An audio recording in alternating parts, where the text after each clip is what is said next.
along with me, I have this newly installed thermal 3-inch system on my Explorer. Just did it this weekend, and I'm thinking I should take everyone along to go run errands with me.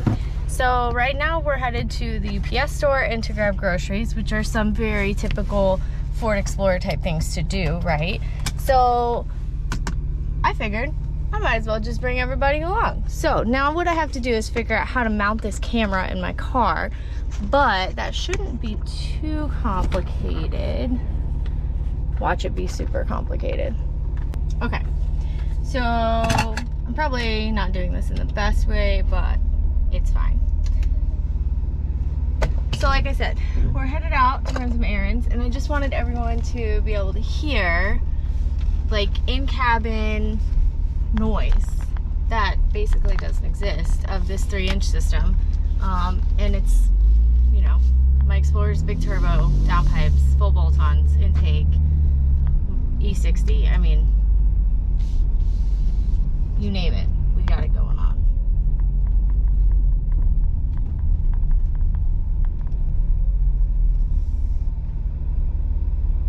We're just waiting for these people to cross the road. Okay, so on with our drive. Also, I feel like this camera's gonna go flying at some point. I just don't know when.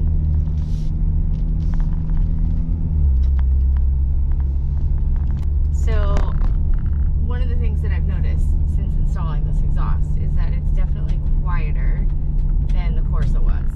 So I previously had the Corsa, which is a 2.5-inch catback exhaust system.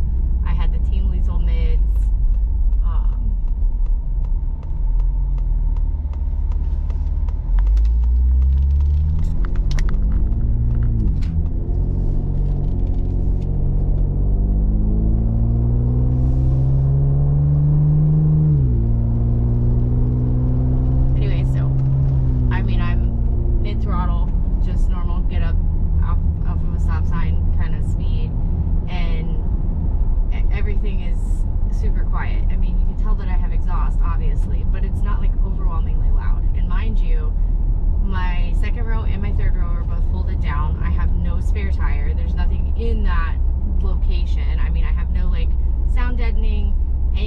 Filling that hole, although I do have the same Dynamat in there that I had put in a long time ago. So for comparison's sake, my in-cabin noise should be the same as what it was before, potentially more noise because I went to a bigger exhaust system. Nothing.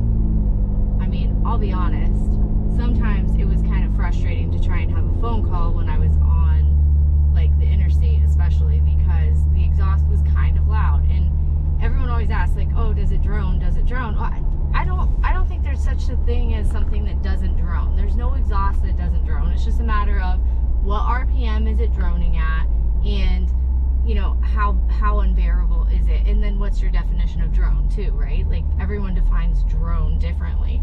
Well, since installing this exhaust on Saturday, I've driven it on the interstate, I've driven it through traffic, in town, whatever. I haven't found drone. So what I would consider to be drone, no. And I will say, I didn't think that the Corsa really droned either. There was a specific RPM range in 9th gear, and it was anywhere from like 2400 to 2700 RPM, where if you were stuck at that RPM, like cruising at 83 miles an hour, right?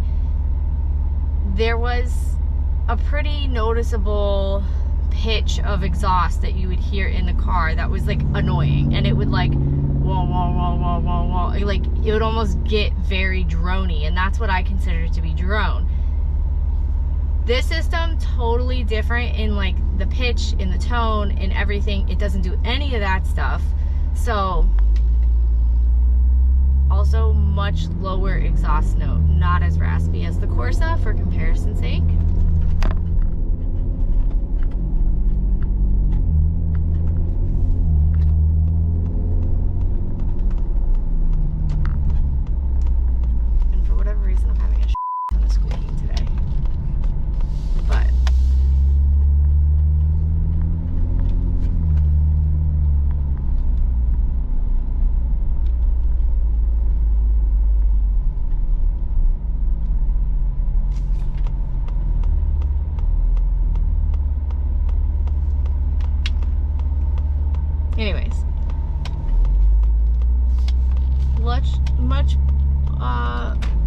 much appreciate this exhaust. I'm not gonna lie. I was hesitant. I heard this exhaust on Tyler's car and I was like, okay, maybe I'll do it. Like, maybe I will make the switch.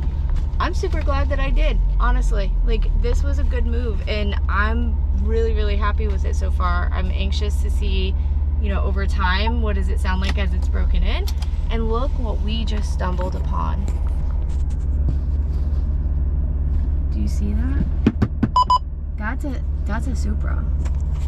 That is a green Supra. Pretty neat. Anyways, I'm done rambling now. I'll take us on a better test drive later that's not just like running errands, but